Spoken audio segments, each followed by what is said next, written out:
And so I got involved in modeling in a bit of a strange way. You know, I was doing the work at the foundation, and Nathan Myhrvold and some other people and I were doing some work on a nuclear reactor design, and that involved some fairly sophisticated modeling, stochastic modeling, where you look this proposed reactor design that doesn't exist.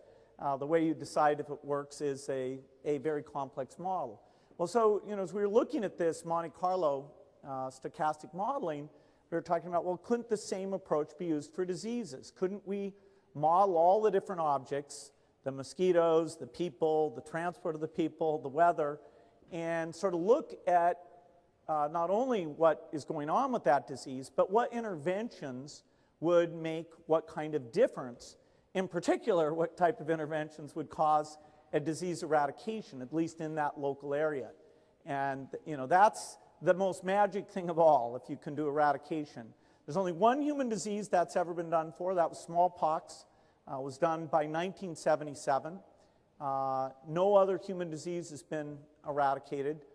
This disease model, I'm showing it on malaria today, which is where we've done the most work. It's also used for what we hope is the second human disease that will be eradicated, which is polio, that's down to a few thousand cases a year. This is the thing I spend the most time on as an individual project. With luck, within 3 years, the final 10 countries where we have those cases will have dropped to zero, and so that'll become the second human disease to be eradicated. So a little bit about malaria. Malaria, you know, it's Italian for bad smell. What they thought was that those swampy smells must make you sick, and so don't go down near the swamp. Actually, then a British sergeant hanging out in India, doing basically nothing, was messing around and figured out that mosquitoes were the transmissive vector of malaria. And so if a mosquito has the parasite and it bites you, the parasite's called falciparum, it will often kill you. And particularly if you're young, particularly if you're malnourished, it will kill you. And so the disease model that was done up until very recently was pretty straightforward, where you basically use differential equations. Why? Well, it's sort of that was what was easy to do. Now, it doesn't really capture the richness of what goes on. You can't use these differential equations to talk about transport and weather. You can't really model the different interventions. You just have these different elements, different, you know, mosquitoes infect human, and but the equations are fairly simple. This new model we have, which is the Monte Carlo one, is far more complicated. You can see because there's a lot of boxes on that slide. Each of those boxes stand for, you know, the weather model. We actually modeled the immune system, the state of the immune system, which is where you're developing.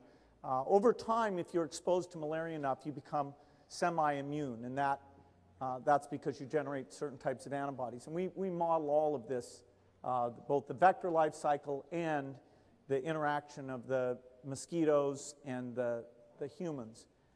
Now, whenever you do a model, you hope that your model and what's known from the past have some relationship to each other.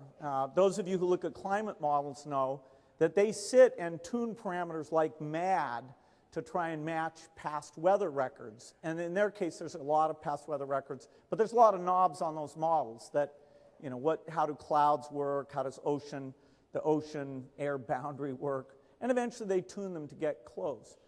And so that's why, you know, it's believed they have some predictive value. Here we're taking malaria history, and we've done this for a lot of different places, and we're matching our model to actual data.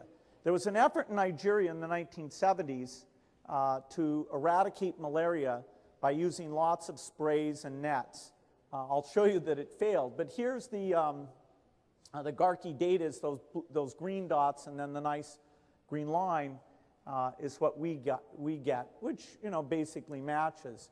Here's where that was based on the villages they didn't do anything in. These are the villages where they did spraying, and so we put spraying into our model and seen if we stayed pretty much the same. And within the error that's appropriate here, we were able to do that.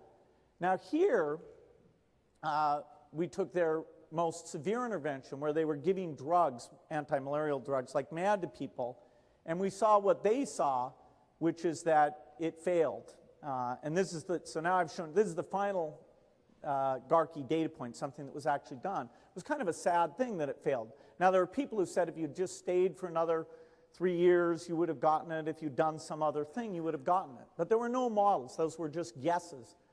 No models that could deal with that. What we did is we added another thing beyond what they did in Garkey, which is a vaccine that is called transmission blocking. That is, if you have the vaccine, in this case we modeled that half the people who got the vaccine would no longer allow the mosquito to draw out the parasite from them. So it's a transmission blocking vaccine. In fact, by doing this if you do this and stay 3 years, which is off my chart there, you do get an eradication. And so that's the whole idea of this model, is to say how intensely do we have to use tools or invent new tools and in order to get this eradication. And so this will be the world effort to get rid of malaria will be driven by this model and trying out different things. This is the malaria map. It's far more intense in Africa than it is anywhere else. That's why most of the deaths take place there. But it's basically an equatorial phenomenon. It used to exist. The United States had a lot of malaria.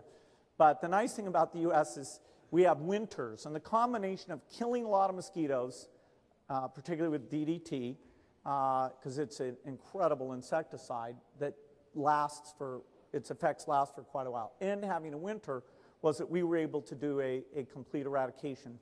That won't work in the equatorial regions. That is, the mosquito population doesn't drop down massively like it does in temperate zone winters. It stays at quite a high level. They have dry season, but that doesn't create the same level